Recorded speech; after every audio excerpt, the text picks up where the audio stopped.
नमस्कार प्रिय विद्यार्थियों। आज हम पढ़ रहे हैं महाराणा कुंभा के पाठ दूसरे में महाराणा कुंभा का विजय अभियान। महाराणा कुंभा का विजय अभियान पार्ट फर्स्ट में हमने ये पढ़ा था कि महाराणा कुंभा का जीवन परिचय और महाराणा कुंभा को राज्यारोहण के बाद उत्पन्न होने वाली आंतरिक कठिनाइयाँ और उनका निवारण। तो सबसे पहले हम पार्ट 2 में हम यही पढ़ रहे हैं कि महाराणा कुंभा का विजय अभियान, जिसमें पहला है महाराणा कुंभा का बूंदी अभियान। महाराणा कुंभा का बूंदी अभियान।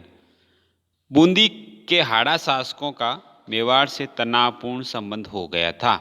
उस समय राव बैरिसाल अथवा भाण वहाँ का शासक था।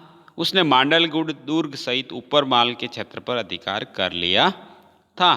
अतः कुंभा ने इन स्थानों को पुनः हस्तगत करने के लिए यानी अधिकार में करने के लिए 1436 ईस्वी में बूंदी के विरुद्ध सैनिक अभियान प्रारंभ किया। वंश भास्कर के अनुसार इस अभियान में मेवाड़ की सेना को असफलता मिली और यहाँ तक कि अपनी हार की खबर सुनकर महाराणा बहुत शर्मिंदा हुआ और 2 महीने बाद ही उसकी मृत्यु हो गई। किसकी? महाराणा की। परंतु ओझा को ये सारी कहानी कल्पित प्रतीत होती हैं।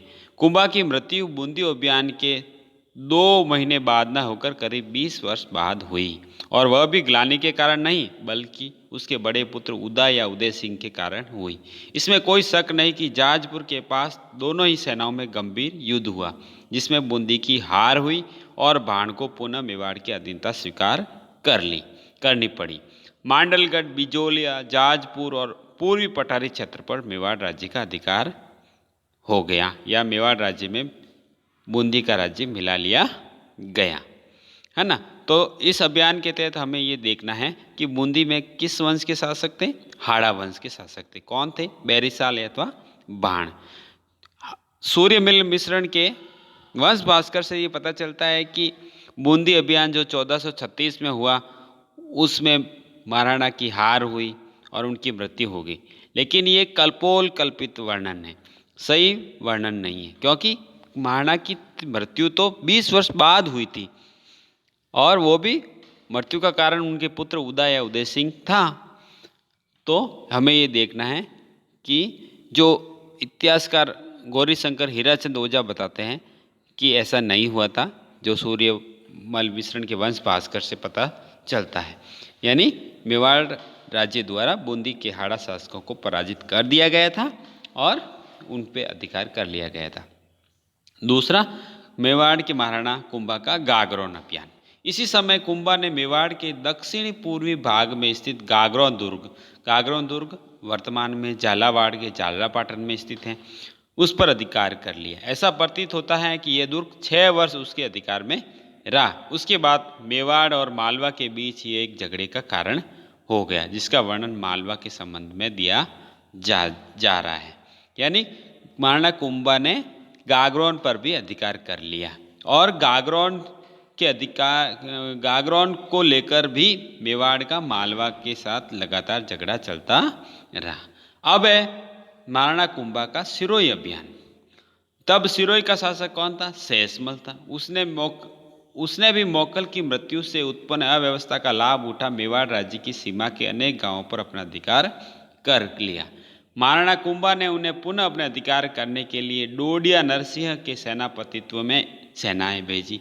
ऐसा लगता है कि सिरोही पर आक्रमण करने का प्रमुख कारण आबू तथा उसके आसपास के प्रदेशों को जीतकर वह एक सुदृढ़ सीमा चौकी स्थापित करना था, ताकि गुजरात की ओर से होने वाले आक्रमणों को वही रोका जा सके।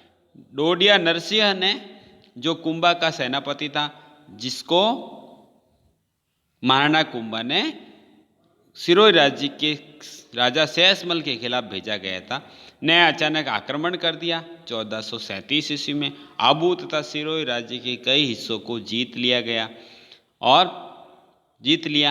यद्यपि सिरोही के राजा सहसमल की सहायता गुजरात के सुल्तान ने की, लेकिन उसे असफलता हाथ लगी। कुंभा के आबू विजय का बड़ा महत्व है। गोड़वाड़ जो मेवाड़ में पहले ही था, अतः इसकी रक्षा के लिए बसंतगढ़ और आबू को मेवाड़ में मिलाना जरूरी था। तो डोडिया नरसिंह ने सिरोही राज्य को हरा दिया और उसे बसंतगढ़ अबू ले लिया। अबू का महत्व गुजरात के सुल्तान की तरफ से होने वाले आक्रमण को रोकने में भी महत्वपूर्ण रहा था। भविष्य के गुजरात आक्रमण की तरफ संदर्भ में हम ये देख सकते हैं। अब आगे आता है गुजरात राज्य से पढ़ने से पहले मेवाड़ के महाराणा कुंभा का मारवाड़ से संबंध। मारवाड़ के रणमल राठौड़ का मेवाड़ में दिन प्रतिदिन प्रभाव बढ़ता जा रहा था। यानी मेवाड़ के रणमल का लगातार क्या हो रहा था, मेवाड़ कुंभा के राज्य में प्रभाव बढ़ रहा था।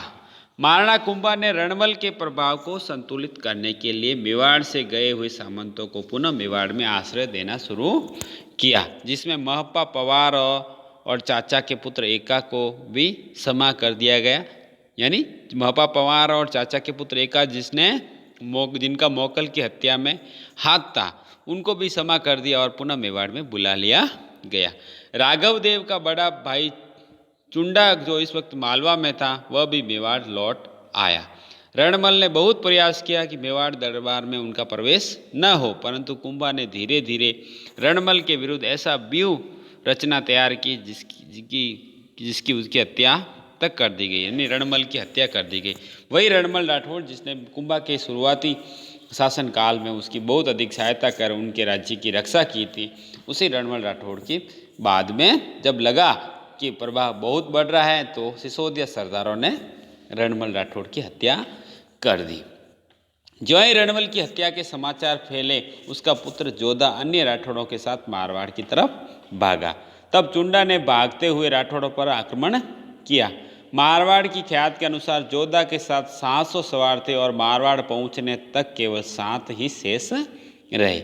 यानी पीछे भागती हुई सेना जो राठौड़ों की थी, मारवाड़ की तरफ भाग रही थी, उसके खिलाफ चुंडा जो सिसोदा राज्य का राव चुंडा था, उसने भी पीछे की तरफ यद्यपि पकड़ने का प्रयास किया लेकिन असफल रहा और कुछ सरदारों के साथ जोधा मारवाड़ पहुंचने में सफल रहा। मेवाड़ की सेना ने आगे बढ़कर मंडोर पर अधिकार कर लिया, किंतु महाराणा की दादी हंसाबाई के बीच बचाव करने के कारण जोधा उनको पुनः लेने में सफल हुआ। महाराणा की दादी हंसाबाई जो राठौड़ राजकुमारी थी, जो सिसोदिया घराने में ब्याही गई थी, उनके प्रयासों से राव जोधा को जोधपुर राज्य पुनः दे दिया गया। यानी मंडोर पर अधिकार करने पर भी मेवाड़ की सेना लौट आई थी। कुंभा ने इस दौरान डूंगरपुर पर भी आक्रमण किया और वहाँ बिना कोई विशेष कठिनाई से उसको सफलता मिली। इस प्रकार बागड़ प्रदेश की विजय के फलस्वरूप जावर मेवाड़ राज्य में मिला लिया गया। इसी प्रकार मेरो के विद्रोह को दबाने में भी वह सफल रहा। बदनौर भीलवाड़ा के आसपास मेरो की बड़ी बस्ती थी। ये लोग सदैव विद्रोह करते रहते थे, लूट मार करते थे। कुंभा के समय में भी इन्होंने विद्रोह किया।